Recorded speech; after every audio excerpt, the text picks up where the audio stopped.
गुरु प्यारी साध संगत जी, सभी को प्यार भरी राधा स्वामी जी, आपका हमारे YouTube चैनल सतगुरु ज्ञान में स्वागत है। साध संगत जी, हमारी जिंदगी में भजन सिमरन में आगे बढ़ने में सबसे बड़ी रुकावट क्या है? क्या आपने कभी सोचा है? पहली है अपनी हस्ती से चिपके रहने का मोह, दूसरा है मोह की बेड़ियां और तीसरा है मौत का डर। यह तीन चीजें हमें आगे बढ़ने नहीं देती। एक अच्छा सत्संगी इन तीनों चीजों से रहित होता है।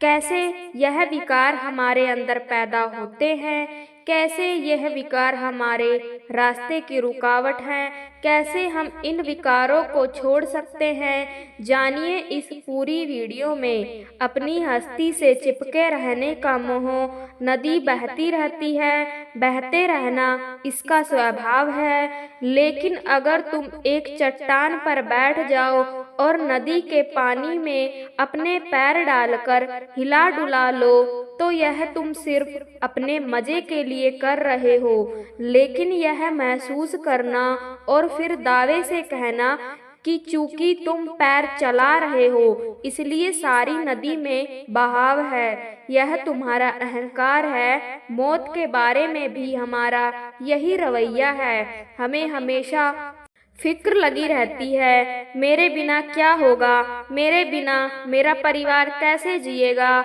मेरा घर, मेरा कुत्ता, मेरी कार, मेरा दफ्तर, इनका क्या होगा। मैं मेरी करते करते हमारा अहंकार लगातार बढ़ता जाता है। लेकिन जरा अपने आसपास देखो, किसी देश के राष्ट्रपति की मृत्यु हो जाए तो वहाँ का कामकाज बंद नहीं हो जाता, ना ही कोई कारोबार इस वजह से ठप हो जाता है कि उसके चेयरमैन की मृत्यु हो गई है। हमारे परिवार के किसी सदस्य की मौत होने पर घर के कामकाज बंद होते हैं, जिंदगी चलती रहती है। हम सिर्फ थोड़े वक्त के लिए शोक मनाते हैं। जिंदगी कभी भी किसी भी कारण से नहीं रुकती। यह समुंदर की लहरों की तरह है जिसमें बहाव जारी रहता है, लहरें कभी नहीं रुकती। जिंदगी भी लहरों की तरह है, हमेशा चलती रहती है। समुद्र में कभी ज्वार आता है, कभी भाटा, लेकिन बहाव जारी रहता है। इसी तरह जिंदगी में कभी उतार आता है, कभी चढ़ाव आता है। इस उतार चढ़ाव के बावजूद जिंदगी चलती रहती है। इसी तरह हम भी हमेशा बदलते रहते हैं। हम नन्हे शिशु से बालक हो जाते हैं, फिर जवान होते हैं और अधेड़ होकर बुजुर्ग हो जाते हैं। हर पल हम में बदलाव आता रहता है। हमारे शरीर के सेल्स नष्ट होते जाते हैं या फिर दोबारा बनते जाते हैं। हमारे चेहरे के हाव भाव हमारे मन की अवस्था के मुताबिक बदलते रहते हैं। हमारा नज़र कमजोर हो जाती है, हमें कम सुनाई देने लगता है, हमारे दांत खराब होने लगते हैं। यह सभी खतरे की घंटियां हैं जो हमें चेतावनी दे रही है कि वक्त गुजरता जा रहा है और इस दुनिया में हमारा वक्त भी जल्दी ही खत्म होने वाला है। अब वक्त आ गया है कि फिर से जवान बनने की कोशिश करने की बजाय हम अपना ध्यान अंदर की ओर पलट लें। अगर परमात्मा हमें हमेशा जवान रखना चाहता तो वह हमारे शरीर को ऐसा बनाता ही नहीं, यह कभी बूढ़ा ही ना होता। बुढ़ापा परमात्मा की योजना का हिस्सा है जो हमें यह समझने में मदद करता है कि मौत नजदीक है। इस सब के बावजूद हमारा अहंकार कभी शांत नहीं हो पाता। हमारा अहंकार बुढ़ापे का हमेशा विरोध करता है। यह कोशिश करता है कि इस स्वाभाविक प्रक्रिया को पलटा जाए। हमें बुढ़ापे से डर लगता है। हम अपनी उम्र को छिपाने के लिए अपने बालों में रंग लगाते हैं, बोटोक्स द्वारा अपनी झुर्रियों को मिटाते हैं, अपने शरीर के ढीले हुए अंगों को ऑपरेशन द्वारा कटवाते हैं। हम आँखों में रंगीन लेंस लगाते हैं और शकल सूरत को सुंदर बनाने के लिए ऑपरेशन करवाते हैं।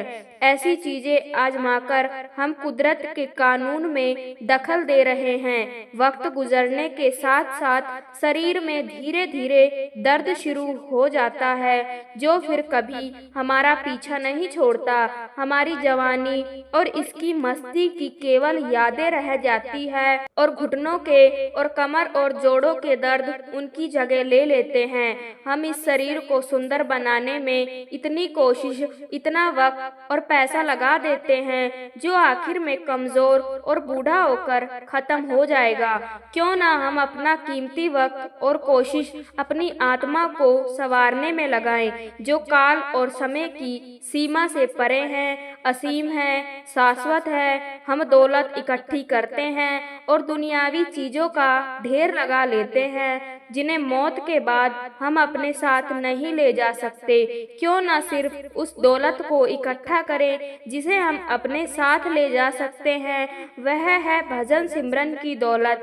जब हम अपना कीमती वक्त और अपनी ताकत को भजन सिमरन में इस्तेमाल करेंगे, तब हमारे बालों के रंग की और हमारे चेहरे की झुर्रियों की कोई अहमियत नहीं रहेगी। दुख, तकलीफ और मार हमें याद दिलाते हैं कि हमारा अंत निकट है। अहंकार हमारी झूठी जिम्मेदारियों के भारी बोझ को और बढ़ा देता है। हमें केवल इस अहंकार को छोड़ने की जरूरत है। अपनी आखिरी सफर की तैयारी के लिए, जीते जी मरने की कोशिश के लिए हमें निडर बनने की जरूरत है। मोह की बेड़ियों को तोड़ने की जरूरत है और हमेशा के लिए अपने अहंकार को खत्म करने की जरूरत है। मोह की बेड़ियां बेलांग हो जाना मौत का अहम हिस्सा है। मौत हमें हर तरह के मोह लगाव से छुटकारा दिला देती है, लेकिन हमारे संघर्ष में दुख इस बात का है कि हम इस बात को स्वीकार नहीं कर पाते, हम इससे ऊपर नहीं उठ पाते।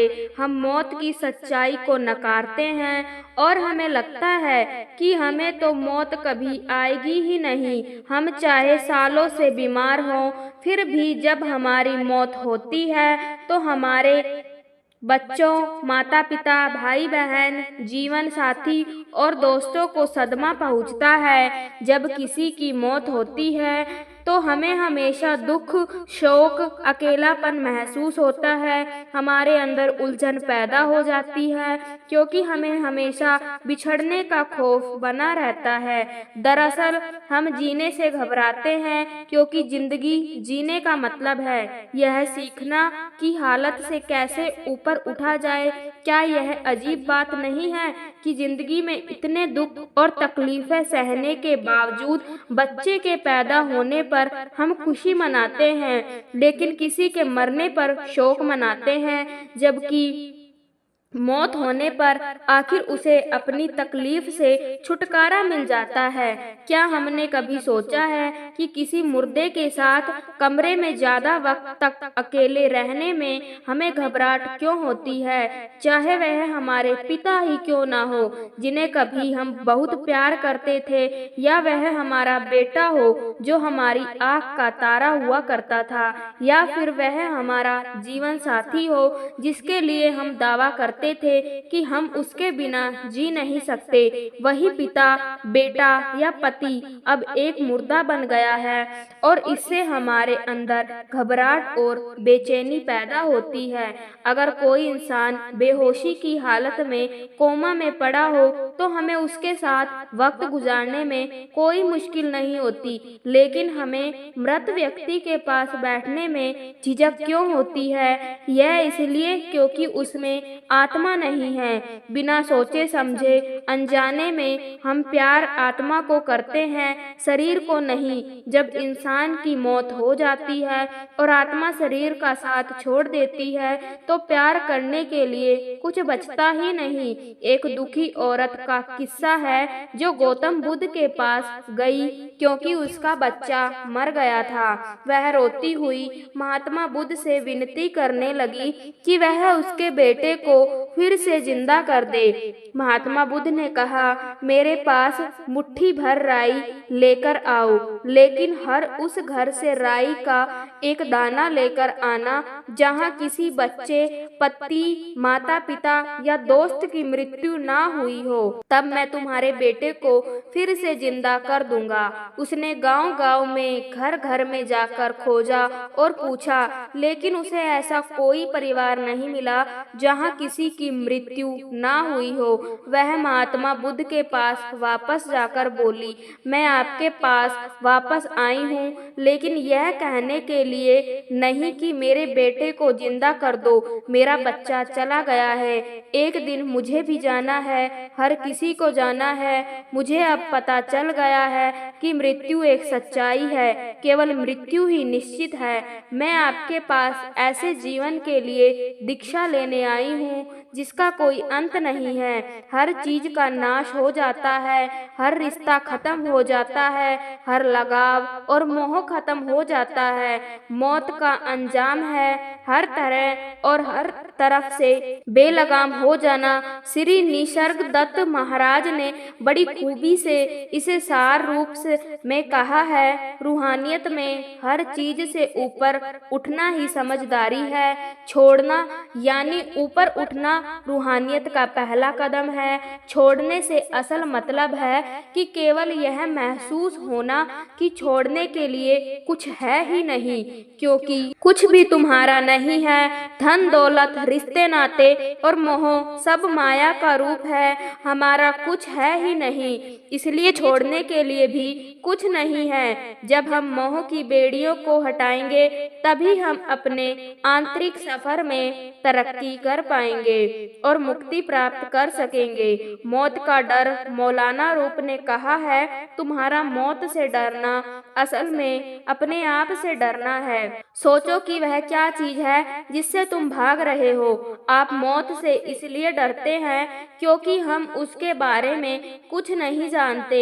हम किसी के अंतिम संस्कार में जाते हैं और वहां लोगों को शोक मनाते हुए देखते हैं। दिवंगत व्यक्ति के लिए शोक मनाने की इस रीति द्वारा असल में हम अपने सदमे को सहने की कोशिश करते हैं। हमारी उस परम सत्य को जानने की हमेशा गहरी इच्छा रही है, लेकिन उस परम सत्य को जानने का डर भी हमेशा जिंदगी में बना रहता है। हमारी हर सांस हमें मौत के नजदीक ले जा रही है। हर सप्ताह, हर महीना, हर साल जो गुजर रहा है हमें याद दिलाता है कि मौत हमारा दरवाजा खटखटा रही है। हम बड़ी खुशी खुशी जन्मदिन मनाते हैं, लेकिन हर जन्मदिन हमें मौत के नजदीक ले जा रहा है। इसलिए असल में हमें अपनी मौत का जश्न मनाना चाहिए। हम ऐसी जिंदगी पर भरोसा रखकर बैठे हैं जो सांस लेने और छोड़ने जैसी अनिश्चित चीज है, सहारे टिकी हुई है, जहां हमारी कोई भी सांस आखिरी सांस हो सकती है। जब हम सो रहे होते हैं तो हमें यह डर नहीं होता कि हम बेहोश हो जाएंगे। हम नींद को आराम पाने का जरिया मनाते हैं। हमें नींद अच्छी लगती है क्योंकि इससे हमें शांति और सुकून मिलता है, और हम मानते हैं कि सोते वक्त हम ऐसी अवस्था में पहुंच जाते हैं जहां तुम निश्चित हो जाते हैं। मौत के बारे में भी हमें इसी तरह सोचना चाहिए। अगर हम जीते जी मौत का अनुभव कर सकते हैं या इसे जान पाते तो यकीनन हमारा डर दूर हो जाता।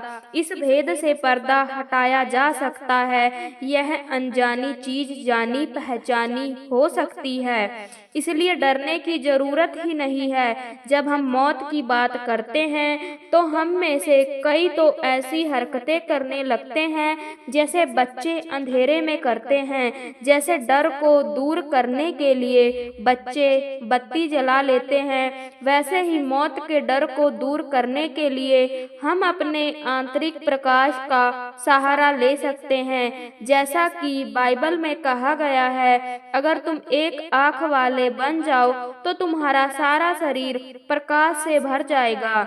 जब तीसरे तल पर लगातार सिमरन करते हुए हम पूरी तरह एकाग्र हो जाते हैं, तब हम एक आँख वाले बन सकते हैं। हमारे अंदर की रूहानी आँख अंदर देख सकती है और हमारा सारा वजूद आंतरिक प्रकाश से भर जाता है। यह प्रकाश हमें आंतरिक ज्ञान देता है, यानी तुम्हारा सारा शरीर प्रकाश से भर जाएगा। उस प्रकाश, उस आंतरिक ज्ञान से हमारे सारे डर दूर हो जाते हैं और हमारे अंदर दृढ़ विश्वास पैदा हो जाता है। एक जापानी सिपाही और उसकी पत्नी के बारे में एक किस्सा है। वह एक छोटी सी नाव में किसी टापू की तरफ जा रहे थे। अचानक जोर का तूफान आया और उनकी नाव डोलने लगी। उन्हें खतरा था कि नाव उलट जाएगी और वह डूब जाएंगे। पत्नी बहुत घबरा गई। वह कांपने लगी और रोते रोते पति के आगे गिड़गिड़ाने लगी कि वह उन्हें बचा ले, लेकिन पति बस चुपचाप बैठा रहा। घबराकर उसने पति को पुकारा, क्या तुम हमें ऐसे ही डूबने दोगे? तुम कुछ करोगे नहीं? सिपाही ने चुपचाप म्यान से तलवार निकाली और उसे अपनी पत्नी की गर्दन पर इस तरह रखा जैसे कि अभी उसका गला काट देगा। यह देखकर वह हंसने लगी। सिपाही ने पत्नी से पूछा, तुम हंस क्यों रही हो? तलवार की धार बड़ी पैनी है, एक ही बार में तुम्हारा गला चीर डालेगी। पर पत्नी ने पूरे विश्वास से कहा, तलवार भले ही खतरनाक हो, लेकिन यह तुम्हारे हाथ में है। मेरे लिए इतना ही काफी है। मुझे तुम पर पूरा विश्वास है, इसलिए मुझे कोई डर नहीं है। सिपाही ने तलवार वापस म्यान में रखते हुए कहा, यह तलवार वह तूफान मेरे सतगुरु के हाथों में है, इसलिए मुझे कोई डर नहीं है। उसका विश्वास नहीं डगमगा और हमें यह भरोसा है कि सतगुरु जीते जी भी और मौत के वक्त भी हमारे साथ हैं। तो क्या हमें मौत से डरना चाहिए? हमें अपनी जिंदगी का हर दिन इस तरह जीना है जैसे हम मौत का सामना करने की तैयारी कर रहे हों, क्योंकि मौत अटल है, लेकिन मौत हमारे लिए कोई अनजान चीज नहीं होनी चाहिए। अगर हमने मौत के लिए तैयारी की है तो हम कहीं भी कभी भी मौत का सामना कर सकते हैं। यह तैयारी हमारा रोज का भजन सिमरन है, जो हमारी जिंदगी का हिस्सा बन जाना चाहिए। भजन सिमरन के जरिए लगातार अपनी खुदी को मिटाना है। भजन सिमरन ही मरने की युक्ति सीखने का साधन है। भजन सिमरन ही जीते जी मरना है। साध संगत जी, अब हम बात करने वाले हैं नाम भक्ति के रहस्य के बारे में। नाम भक्ति क्या है? इसका मतलब है भगवान के नाम को याद करना और उसका जाप करना। यह एक साधना है जो हमें ईश्वर के करीब लाती है। नाम भक्ति का अर्थ है भगवान के नाम का जप करना, उसे बार बार दोहराना। यह एक ऐसा माध्यम है जिससे हम अपने मन को शुद्ध कर सकते हैं और आत्मा को शांति प्रदान कर सकते हैं। यह एक खास तरह की भक्ति है। यहाँ हम भगवान के अलग अलग नामों को जपते हैं और उनकी तारीफ करते हैं। हर नाम में एक विशेष शक्ति होती है जो हमारे जीवन को सकारात्मक ऊर्जा से भर देती है। नाम भक्ति को हर धर्म में बहुत माना जाता है, क्योंकि इसके लिए किसी खास जगह या सामान्य की जरूरत नहीं होती। यह एक ऐसी साधना है जिसे हम कहीं भी कभी भी कर सकते हैं। आप इसे कभी भी कहीं भी कर सकते हैं, चाहे आप घर पर हो, काम पर हो या यात्रा कर रहे हो। भगवान का नाम जपना हमेशा संभव है। संत तुलसीदास जी ने कहा था, राम नाम की लूट है, लूट सके तो लूट। इसका मतलब है कि राम नाम का जाप एक खजाना है, इसे जितना कर सको करो। पंजाब के दिल में एक आत्मा ने एक असाधारण यात्रा शुरू की। यह यात्रा केवल भौतिक दुनिया से परे थी। यह आत्मा की गहरी गहराइयों में उतरने की यात्रा थी। उनका नाम था बुल्ले शाह, एक ऐसा नाम जो प्यार, भक्ति और आध्यात्मिक ज्ञान का प्रतीक है। बुल्ले शाह का जीवन एक ऐसा जीवन था जिसने अनगिनत लोगों को प्रेरित किया। 1680 में सैयद अब्दुल शाह कादरी के रूप में जन्मे। बुल्ले शाह का जीवन सच्चाई की तलाश की शक्ति का परिणाम था। उनका जन्म एक साधारण परिवार में हुआ था, लेकिन उनकी आत्मा असाधारण थी। छोटी उम्र से ही उन्होंने ज्ञान की गहरी प्यास और ईश्वर से जुड़ने की तमन्ना दिखाई। यह प्यास उन्हें पारंपरिक शिक्षा से परे ले गई। बुल्ले शाह का प्रारंभिक जीवन पारंपरिक इस्लामी शिक्षा में डूबा हुआ था। उन्होंने अपने शिक्षकों से बहुत कुछ सीखा और धार्मिक ग्रंथों का गहन अध्ययन किया। उन्होंने अरबी और फारसी में महारत हासिल की। धार्मिक ग्रंथों की गहराई में उतरते हुए उनके ज्ञान की गहराई ने उन्हें एक विद्वान के रूप में प्रतिष्ठित किया। फिर भी उनके जिज्ञासु मन को सिर्फ ज्ञान से ज्यादा कुछ चाहिए था। वह केवल पुस्तकों में नहीं बल्कि जीवन के हर पहलू में सच्चाई की खोज कर रहे थे। वह ईश्वर के सीधे अनुभव के लिए तरसते थे, एक ऐसी लालसा जिसने उनके पूरे जीवन को आकार दिया। यह लालसा उन्हें एक साधक से एक संत में बदलने की यात्रा पर ले गई। ज्ञान की खोज ने बुल्ले शाह को एक प्रसिद्ध विद्वान बना दिया। इस्लामी धर्म शास्त्र के बारे में उनकी समझ गहरी थी और उनकी अंतर्दृष्टि कई लोगों द्वारा मांगी जाती थी। हालांकि उनका दिल बेचैन था। उन्होंने अपने भीतर एक खालीपन, एक आध्यात्मिक शून्यता महसूस की जिसे पारंपरिक शिक्षा पूरी नहीं कर सकी। इस आंतरिक तड़प ने उन्हें एक नए रास्ते पर स्थापित किया। एक गहरे सत्य की तलाश में उन्होंने आध्यात्मिक गुरुओं की तलाश की, गहन चर्चाओं और वाद विवादों में शामिल हुए। उन्होंने ध्यान और प्रार्थना में खुद को विसर्जित कर दिया।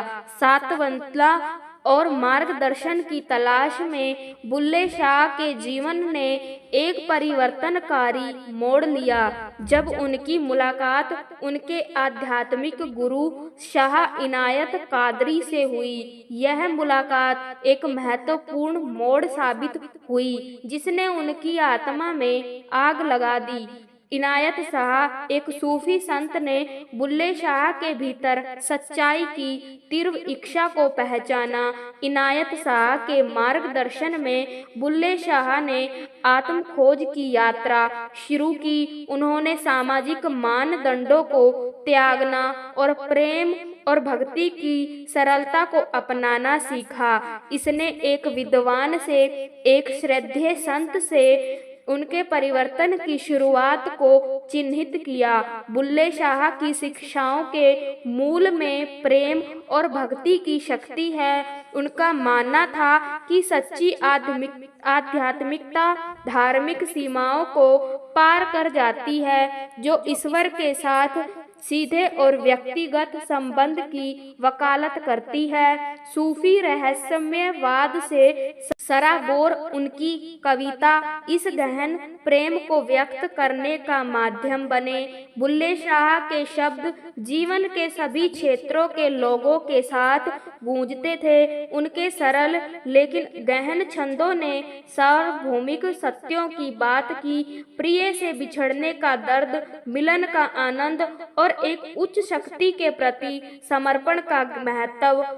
भाग 5 व्यवस्था को चुनौती। बुल्ले शाह का पाखंड और सामाजिक अन्याय के निडर आलोचक थे। उन्होंने अपने समय के धार्मिक और सामाजिक ढोंग को बेनकाब करने का साहस दिखाया। उनके विचार और उनके शब्द समाज के उन हिस्सों को छोड़ने के लिए थे जो अन्याय और असमानता को बढ़ावा देते थे। उन्होंने कठोर रीति रिवाजों और धार्मिकता को चुनौती दी, जिनके बारे में उनका मानना था कि वह सच्चे आध्यात्मिक विकास में बाधा डालते हैं। बुल्ले शाह ने उन परंपराओं को भी सवालों के घेरे में लिया जो मानवता के मूल्यों के खिलाफ थी। उनके लिए सच्ची आध्यात्मिकता का मतलब था प्रेम, करुणा और समानता। उनकी कविता उत्पीड़न के खिलाफ एक हथियार बन गई जो खोखले धार्मिक प्रथाओं को उजागर करती है। उनकी रचनाएं न केवल साहित्यिक उत्कृष्टता का उदाहरण थी, बल्कि सामाजिक जागरूकता का भी प्रतीक थी। उनकी कविताओं ने लोगों को सोचने और अपने जीवन में बदलाव लाने के लिए प्रेरित किया। उन्होंने धार्मिक नेताओं के अधिकार पर सवाल उठाया, जिन्होंने व्यक्तिगत लाभ के लिए जनता का शोषण किया। बुल्ले शाह ने उन नेताओं की आलोचना की जो धर्म का उपयोग अपने स्वार्थी उद्देश्यों के लिए करते थे। उनके विचारों ने लोगों को अपने अधिकारों के प्रति जागरूक किया और उन्हें अन्याय के खिलाफ खड़े होने के लिए प्रेरित किया। संता के सामने सच बोलने की बुल्ले शाह की टोली ने उन्हें प्रिय और भयभीत दोनों बना दिया। उनकी निडरता ने उन्हें एक ऐसा व्यक्तित्व बना दिया जिसे लोग सम्मान और डर दोनों की नज़र से देखते थे। उनकी सच्चाई और ईमानदारी ने उन्हें एक अद्वितीय स्थान दिलाया। प्रेम और एकता एक उनके संदेश ने उन लोगों को धमकी दी जो विभाजन और कलह पर पनपते थे। बुल्ले शाह का मानना था कि सच्चा धर्म वह है जो लोगों को जोड़ता है, न कि उन्हें अलग करता है। उनके संदेश ने समाज में एकता और भाईचारे की भावना को बढ़ावा दिया। भाग 6 बाधाओं को तोड़ना, एकता का संदेश। धार्मिक तनावों के दौर में बुल्ले शाह एकता के प्रकाश स्तंभ के रूप में उभरे। वह जाति, पंथ और धर्म की सीमाओं को पार करते हुए मानवता की एकता में विश्वास करते थे। उनका संदेश पंजाब के विविध सामाजिक ताने बाने में गहराई से गूंजा। उनकी कविता में प्रेम, करुणा और सहानुभूति के साझा मूल्यों का जश्न मनाया। उन्होंने उन पूर्वाग्रहों को और भ्रांतियों को चुनौती दी जिन्होंने समुदायों को विभाजित किया।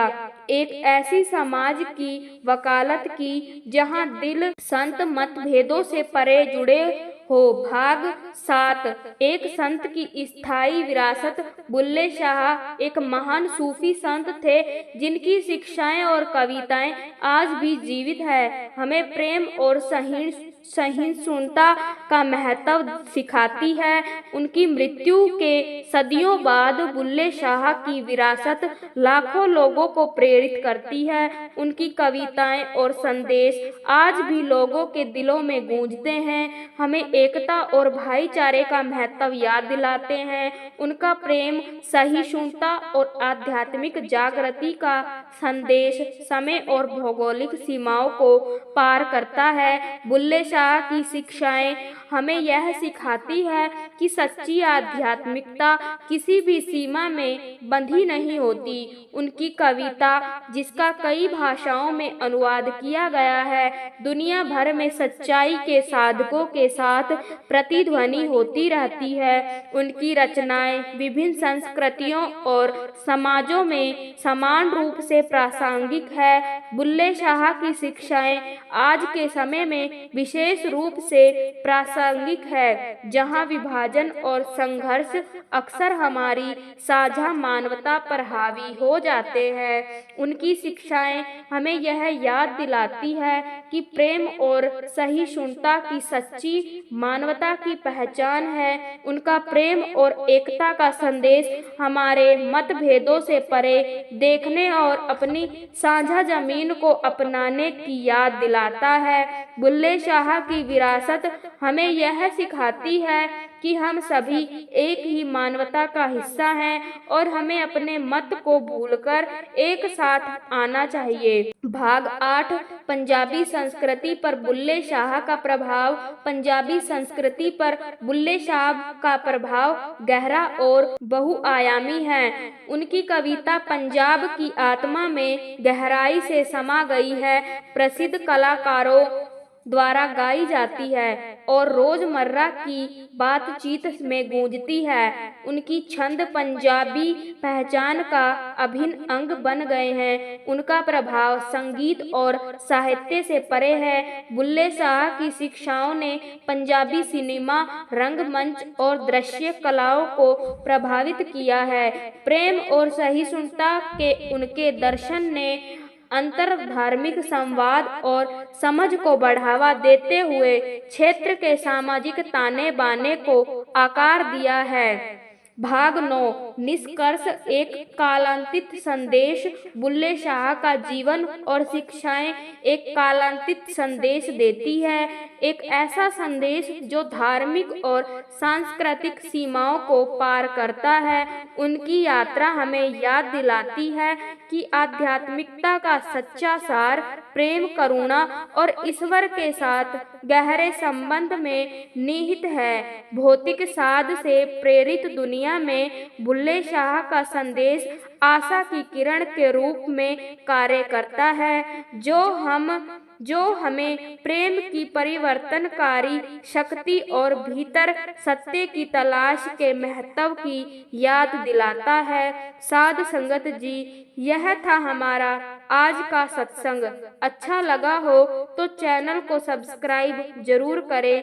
कमेंट में अपने शहर का नाम जरूर लिखें। राधा स्वामी जी।